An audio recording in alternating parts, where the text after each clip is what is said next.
दोस्तों, एक बार सूफी फकीर फरीद से उसके गांव के लोगों ने कहा कि अकबर तुम्हारे पास आता है। वह तुम्हें बहुत मानता है, क्यों ना तुम उससे कहकर एक मदरसा खुलवा दो, गांव के लिए एक स्कूल बनवा दो।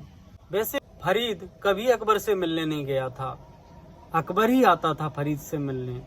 लेकिन फरीद ने सोचा कि मुझे कुछ मांगना है तो क्यों ना अकबर के पास ही जाकर के मांगा जाए।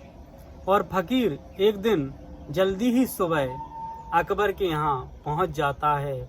अकबर सुबह की नमाज पढ़ रहा था, फरीद चुपचाप पीछे खड़ा रहा। अकबर ने नमाज पूरी की, दोनों हाथ आकाश की ओर फैलाए और परमात्मा से कहा कि हे खुदा, मेरी धन संपदा बढ़ा, मेरे राज्य साम्राज्य का विस्तार कर, मुझ पर कृपा कर, मुझ पर कृपा कर। फरीद ने यह देखा और तुरंत ही उल्टे पांव लौट पड़े।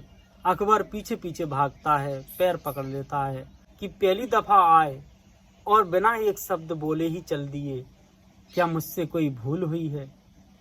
फरीद ने कहा, तुझसे कोई भूल नहीं हुई, भूल मुझसे ही हुई है, जो आज मैं उसके पास मांगने आया जो खुद दूसरों से कुछ मांगता है।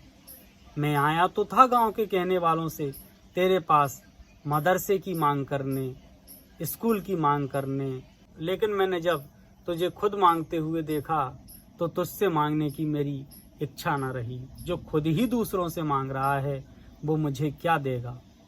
मैं मांगूंगा उसी से जो इस दुनिया को देने वाला है, जो तुझे भी देने वाला है। मैं सम्राट के पास आया था, लेकिन मेरा भ्रम टूट गया, क्योंकि जो अभी तक किसी से मांग रहा है वो सम्राट नहीं, वो भिखारी ही है। फरीद ने कहा, मैं किसी गरीब को और गरीब करने के लिए उत्सुक नहीं हूँ। और फरीद ने आगे कहा कि मैं गांव वालों से कह दूंगा कि तुम उसी से क्यों नहीं मांग लेते जिनसे अकबर भी मांगता है। उसकी होगी मर्जी तो दे देगा, और यदि उसकी मर्जी नहीं है तो उसकी मर्जी में राजी रहना ही उचित है। और इस प्रकार कबीर कहते हैं कि मगन से क्या मांगिए, मांगना है तो सम्राटों के सम्राट से मांगिए, जो सबको देता है और देते देते जिसका खजाना कभी खाली नहीं होता। भक्त और भगवान का ऐसा रिश्ता है कि भक्त मांगता नहीं है और परमात्मा उसे देता चला जाता है।